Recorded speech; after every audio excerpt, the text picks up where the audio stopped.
Hello, BookTube. I have a tag for you today. It's the Dilemmas of a Book Nerd tag. I saw it on Dane Reads, and he didn't tag me because he hates me because I smell.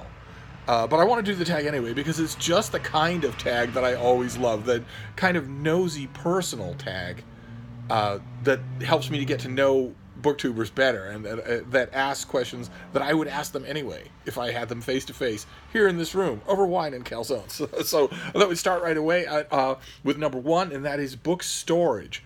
How do you store and organize your books? And Dane's sarcastic response was, "I store them on bookshelves." Of course, I do too. I try hard to police that space. The natural temptation, if you're a dyed in the wool book nerd, is rather than bother with the hefting and toting that is rearranging your bookshelves when you get new books. Instead, the natural thing that book people do is to tend to stack books on the floor, and those stacks tend to metastasize and take on a life of their own. And I try really, really hard to police that action. Now, for a couple of years ago, I had help when it came to policing that particular habit of book people, because for a couple of years ago, I had two sweet old dogs who were losing control of their bladders. And when you know that you have two people wandering around the house who can let go at any moment, you don't stack books on the floor. I quickly got out of that habit. My girls helped a lot in that regard. It has started to creep back because I have one little dog now who doesn't go in the house, wouldn't dream of it. And I'd like to keep that up, because if you have books on the floor, it means you're organizing your shelves poorly. It means you are overdoing your book acquisition and not stressing enough the other side of the cycle, which is to be constantly getting rid of books. I try to do both. So right now I keep mine on bookshelves. The only real egregious exception is there's a hutch on the wall over there, the darkest depths of Mordor, that has books on shelves, but it also has books piled just every which way. I try not to think about Mordor. So aside from that, it's bookshelves. And as far as organizing goes, every once in a while I will try to organize books by subject matter. It's the only way that works for me. There's one wall in the other book room that is all Penguin Classics, and even that is organized roughly chronologically. But aside from that, the most organization that I impose on these things is to sometimes try to organize things by subject matter. So there's a whole wall of history, and in the history, sometimes when I'm feeling ambitious, I will pull a lot of books out and make shelves for World War II or World War One or ancient history. There's a whole shelf of biography, and sometimes either with the help of guests who are more organizationally minded than I am, or by myself, I will pull books out and try to organize that into, all kings, all U.S. presidents, writers, that sort of thing. But at least generally, they're organized by genre. I started to do that years ago with science fiction and fantasy. There's a kernel of it that's still that way, but not. It's blurred over time. And there's an obvious organization, which is my work bookshelf. I have a bookshelf that dominates one whole wall of this room under a portrait of Samuel Adams, and that bookcase is organized by month of forthcoming books. None of those books are out yet. And the top shelf of that bookcase, which is right at chest level, is the current month. And that current month I organized by release date of the books in question. So first week of the month is all the way to the left in a vertical stack. And then the stack next to that is the second week in the month, and so on and so forth, so that I can look at that top shelf and know what the shape of the current month's book releases are, in terms of reviews that I want to write, reviews that I've got pending, just informal deadlines, that sort of thing, because you want your review to be kind of current with a book if you can. And aside from that, that's kind of vague. I should have a much more conscientious organizational system, but I don't really. What I really need to do, what I wanted to do in 2019, and I guess 2019 is only half done, I could still do it, is to basically pull everything off the shelves and maybe stack everything on the floor or in the kitchen or something like that. Just stack it where there's a lot of floor space. Look at the bookshelves, and then piece by piece, systematically put everything back in where I want it to go. That's a major thing, and I haven't done that yet. But so far, I don't spend that much time. I spend some time every week just wandering around wondering where something is, but not as much as I could spend. So I consider my storage to be kind of sort of okay. Prompt number 2 is tracking. How do you keep track of what you've read and which books you own? I've had a number of different approaches to this over the years. For years and years and years, I had a battered old 3-ring binder that was just my book journal. And it was everything. It was what I got and where and why. It was what I got rid of and when. It was what I read. It was a quote book. It was a commonplace book. It was everything. That three-ring binder was just everything book related. And I stopped using it because there came a year, I think probably 15 years ago, when I realized that I never looked at it. There was this big... I added to it constantly, but I never used it as a reference of any kind. I never went back and looked at it. And the whole thing struck me as sort of a waste of time if I wasn't ever using it. So when I stopped using that, then around that time, Sam from Sam's Nonsense, the booktuber who's no longer making videos, she made me a spreadsheet of that I could use on my desktop, on my laptop, to track basically all of those things, pretty much anything you'd want to include about a book. And it was kind of funny. The first spreadsheet she sent me was wonderful, but far too complex for me. So I asked her if she could foolproof it, and she did. She sent me a bare bones, absolutely rudimentary book inventory spreadsheet, and that worked fine for a few years. But again, I looked at it one day and realized that although I add to it, I don't ever go back to it. I don't ever use it other than just adding to it. In other words, although it's supposed to be a tool for consultation, I never in fact consult it. So once again, I thought, what is the point? If you're not doing that, then what is the point? And that's where I am now.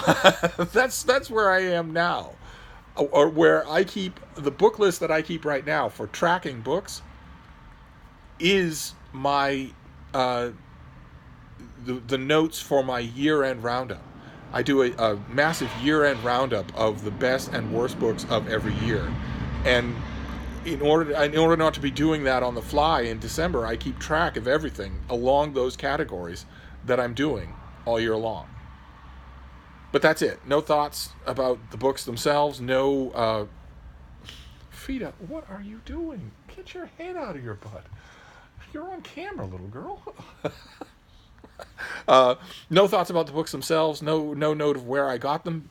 And partly that's a reflection of my current book reality, which is that I virtually never acquire books except in the mail. I don't need to keep track of where I get them. All I have to do is look on the spine for the publisher. That's where I got the book. I got the book from the publisher. And that has taken over a huge percentage of my reading. And I'm not complaining in any way. As you can tell from you watch this channel, I love it. But the previous sort of balance used to be 30%, 70% for new and used. At times it's been 100% used. Then in the last 15 years, that 30% has gone to 20 and then to 10. I don't even know how small a percentage it is now, except when I go like to the little farmhouse in Vermont, or when I do something like that. It's now a special occasion for me to get a book except in the mail. So in terms of keeping track of what I've read, what I've read and what I own is what I can see, and what I've read is what's on those preliminary lists for the year-end roundup, and the rest I just go by memory, as imperfect as that is. So right now I know that the answer for tracking in this tag for most people is going to be Goodreads, and I don't do that. I don't use Goodreads for that. The year's only half over. I still have time to make good on my resolution to make better use of Goodreads. But even when I do use it better than I do now, I don't use it at all now, and I should, because that's where all the readers are. But even when I use it better than I do now, I still won't use it for that. So it's a lot of it is memory now. Prompt number 3 is borrow. Do you lend books out? I do not. I do not lend books out. If somebody wants a book of mine and I'm willing to give it to them, then I just give it to them. If somebody wants a book of mine and I'm not willing to give it to them, then I just say, I'll try and get you a copy. I'll try and find you a copy, but I'm not lending you that one. And if it's delicate, if the situation is delicate, if it's in between and there's questions of hurt feelings involved, I can always just invoke work. That's often not even a dodge. I can often just say, well, I would lend it to you, but I might need it for paid work. But the reason why is because nobody ever returns lent books. Now I know that everybody hearing this is going to have a grandfathered exception of somebody who did, but statistically speaking, nobody ever returns books. And as I've pointed out on this channel before, and I've pointed out for years before there was such a thing as BookTube, that goes all the way back to the beginning. The first set of 10 commandments that God lends to Moses, he doesn't get back. So, no one ever returns. Bean, will you stop doing that? It's so gross. Is something bothering you back there? Huh? I'm adding to the grossness now. Sorry about that. So the quick answer to the question, now that I'm finished with dog anatomy, is that I don't lend books. I just don't do it. If somebody wants a book of mine, I just give it to them. Then question number 4, buying. How do you buy or acquire books? Of course, my usual bratty answer to this type of question is people buy books. Although I have bought them, and I do. I bought a book just recently on Amazon. Bought a book just recently on Bookfinder. A Book Depository, rather. But those are rare. Those are rare. Those are very, very rare occasions. Like I was saying earlier in this tag, I acquire most of my books from publishers. Almost 100%.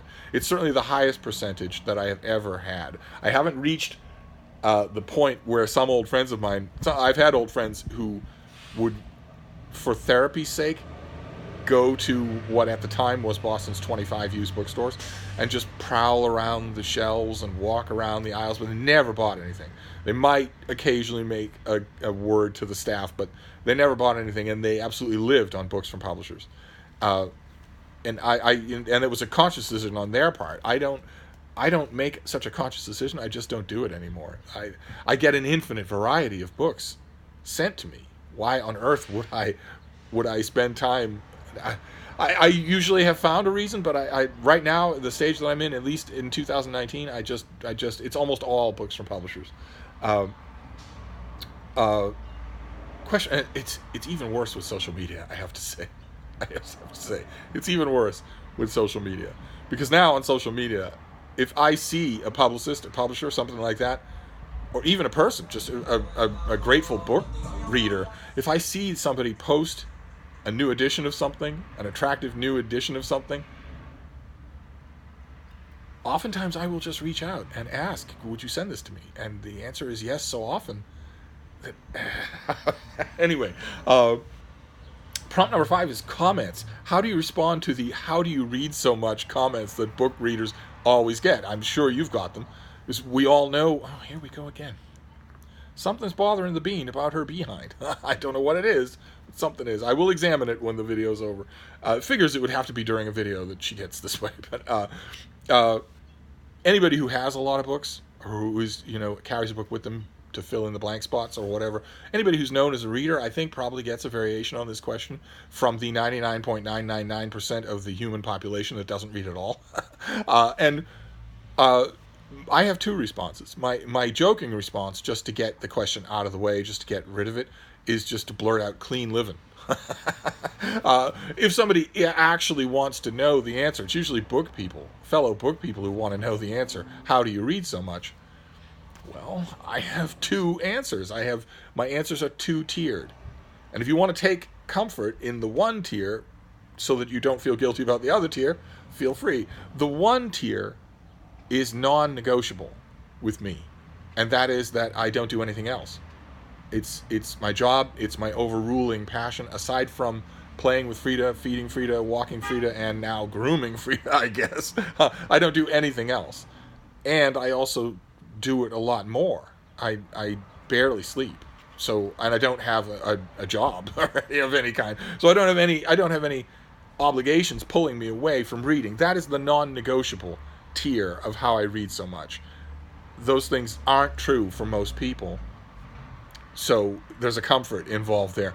The negotiable tier isn't quite so comfortable. And it's a point that I have hit on a few times in the history of this channel, and that is that in addition to those things, I also prioritize reading. I set up my world to prioritize reading because I love it, because it's very important to me. And if you say reading is very important to me and you don't prioritize it, then I don't know what to tell you about how little you get done in the course of a week. I really don't. If you say reading is very important to me and you keep Netflix on while you're reading, or you keep your phone right by your hand and you don't miss any updates or check any feeds, or you're taking phone calls, or you're playing rock and roll music, or you're playing the kind of music that makes you want to be involved with the music as opposed to background music, then I don't know what to tell you. I mean, I'm sure your heart's in the right place, but you are not in fact prioritizing reading if you do those things. So the fact that you don't read as much as you would like to, and can therefore ask someone like me, how do you read so much, is partially your fault. If that bothers you, if that stresses you out, then take refuge in the first tier, because the first tier isn't true for most people. Most people do have jobs. They don't just read. And most people, 11:30 at night at the absolute latest, they are zombified. And they are deeply looking forward to, it's not that they're grudgingly doing it, they're deeply looking forward to being completely unconscious for the next 9 hours, 9 or 10 hours, and that doesn't happen to me, and it horrifies me. Prompt number 6 is next book. How do you pick your next book? Now, hand in hand with the fact that I don't buy books at used bookstores anymore, hardly at all, is the fact that propinquity is that just randomness is gone from my reading. And I miss it, of course, because it adds a charm. But if your reading is not being determined by the great things that you found at the Oxfam shop or whatever last week or a month ago, if your reading's not being determined by that, then it's going to be determined, in my case, by what I'm getting in the mail. It's going to be determined by new books. I am in a conversation with new books. I'm a reviewer, and I review a lot. So that is the bigger thing that determines things. Is it a new book? And then it's that top shelf. Basically, I try to stick to that. Sometimes I don't. Sometimes a book well down the shelves, like it's mid-June now. Sometimes a book from September or even October will call to me so strongly that I will bump it to the head of the list and give it a read right now. But usually what I'm doing is June and July. That's pretty exclusive now. Now that it's such a huge 99.9% of what I read, I pretty much stick to that. So how I choose is what is next, in the roster. Either the finished copy of something that I read months ago, and I'm now reading again with pencil in hand and, hunkering down with the book, or something that I missed months ago or a month ago and am now reading, right here in the same month that it's being published. Both of those things happen. I'm looking at the June shelf now. I'm seeing lots of books that I haven't read that are June. So I'm going to need to. and the reason why I haven't read them is because when the time came, usually I was giving that spot to something that's months from now that I just am too eager to put off. Let's see here. Prompt number 7 is travel. How do you pick which book to bring on vacation? I was going to make just a peremptory statement that I don't go on vacation anymore, but in fact, thanks to the hospitality of the little farmhouse up in Vermont and the fact that they welcome Frida, I do sometimes go on little vacations now. As long as I get to pack up the bean and bring her with me, I'm perfectly happy to go anywhere. I am a fairly self-contained unit, actually, when it comes to traveling. I always have been. And I am once again. It turns out, if I have Frida and if I have Wi-Fi, then I'm pretty self-contained. I don't have any reason ever to come back here except for the packages accumulating on the front porch.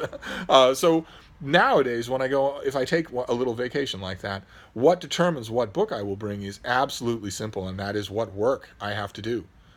I always have work pending. I have work to do every day, and I shouldn't even hesitate to say I love it. I wouldn't have it any other way. I absolutely love it. So, in any given, like if it's a long weekend, I am going to have 4 books that I have to pay attention to, that I have to bring along, that I have to account for in that weekend. That will determine things. It won't be what's a vacation read or whatever. It won't be anything like that. It won't be anything like that. If I'm lucky, like for instance, when I go up to the little farmhouse in Vermont, those outings always include trips to used bookstores, places to find new stuff, and that's a lot of fun. But those things don't get read while I'm there. Absolutely not. Nor does the cornucopia of great books that are already there on the shelves.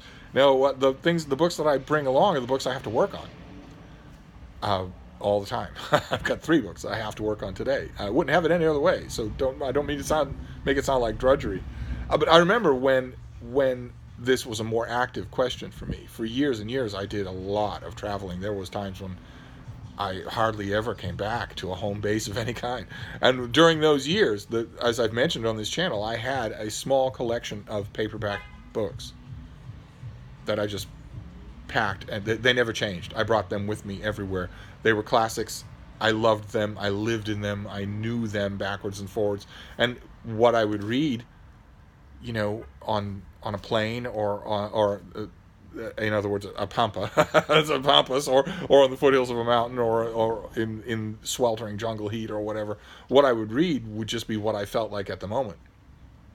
But from those books, not anything new. I was often a great distance away from a bookstore and in no position to be in a bookstore, no shoes, no hygiene, a crowd of dogs that I wasn't willing to part with, and also, what would I have done with a book if I'd bought it in a bookstore? It never even crossed my mind for a lot of those times. And then there were also times where I went on vacation, an actual vacation, where you stop your mail and you book your travel and you go and you're gone for a week, 2 weeks, a month, a whole summer.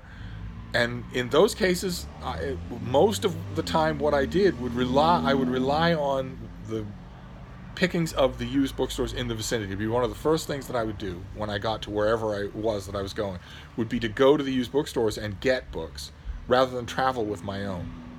Because again, I prioritize reading.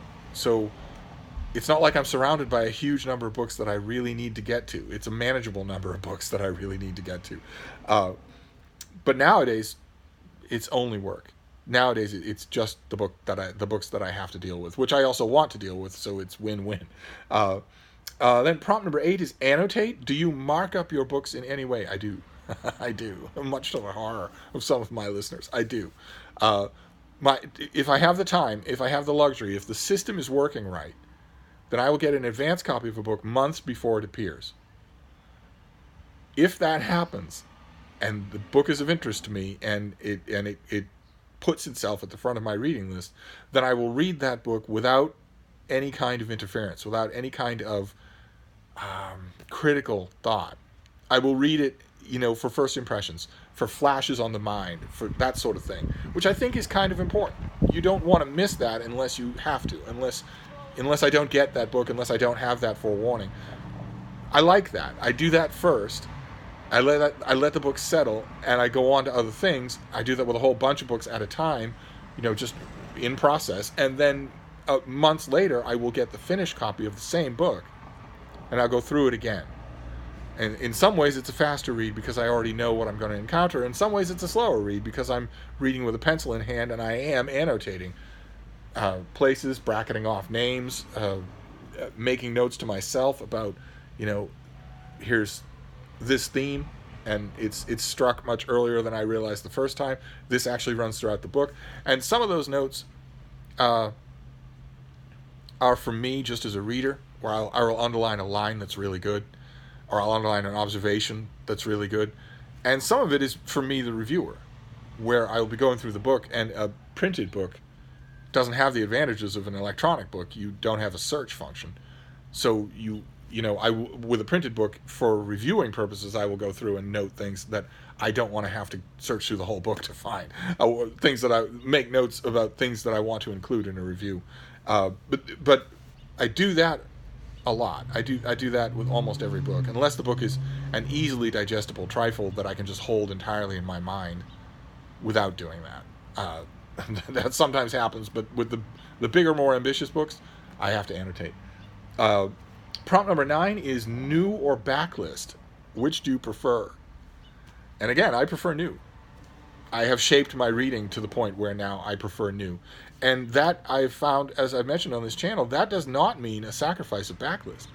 Because thankfully, even in the very timid and financially cash-strapped American book market, reprint culture is still a thing. It still exists, and it's still fairly healthy. So although I can't predict it, it doesn't, unlike a trip to a used bookstore where I can dictate which backlist I want to find or look for, with publishers, I don't know who's going to reprint what and when and why, and that adds to the charm.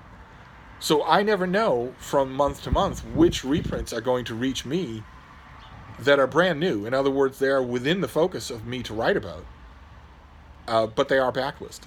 I never know what that's going to be, and it's fascinating. It's always fascinating. Oh, goodness. Windy. All right. Let's see here. Prompt number 10, the final prompt, is sequels. Do you read a book in series as they're released, or do you wait for the entire series to be published? I read them as they're coming out. I really don't understand people who don't do that. Isn't eagerly and agonizingly waiting for the next book in a series that you love part of the fun? Why would you deprive yourself of that by waiting and then reading the whole thing in a shot? I don't see. It seems to me that even the agony is part of the joy of that experience. I wouldn't want to remove that. No, and also there's the fact that I've mentioned a few times in this video, which is that I'm responsible for each book. I consider myself responsible for each book, to read it, to know about it, maybe to write about it. So no, I don't wait until the series is over. Sometimes I'm mortified to find out that a series has ended that I never knew existed. Then I will read the whole thing at once, but usually not. And that's it. That is the dilemmas of a book nerd tag. And what I want to do now is tag everybody. I know that's lazy, that's lame. I did that already with the last tag that I did. But this is exactly the kind of thing that I want to hear from everybody about. This is not, what you thought about your first read-through of Beloved by Toni Morrison. This is, in fact, your identity as a booker, as a book person. And I love that. I love that sort of thing. I listed people here, my usuals: Joe, the retired book nerd; Sue Morrow; Olive, of course. We've all answered variations on these questions before, but I love it. I love grouping them all together. There's Justin, the Ghost Reader. There's David Murphy, Sean, the Book Maniac, Lukash, and Jason at Old Blues Chapter and Verse, and Kelly. Who else do I have here? Janet Remembered Reads. Alex, what page are you on? And of course, Britta. Of course, Britta. For every tag. Everywhere. I want to hear about this from everybody. I love these kinds of questions. So anyway, I'm going to wrap this up for now and go see what's bothering the beans behind. But I'll be back. Thank you, BookTube.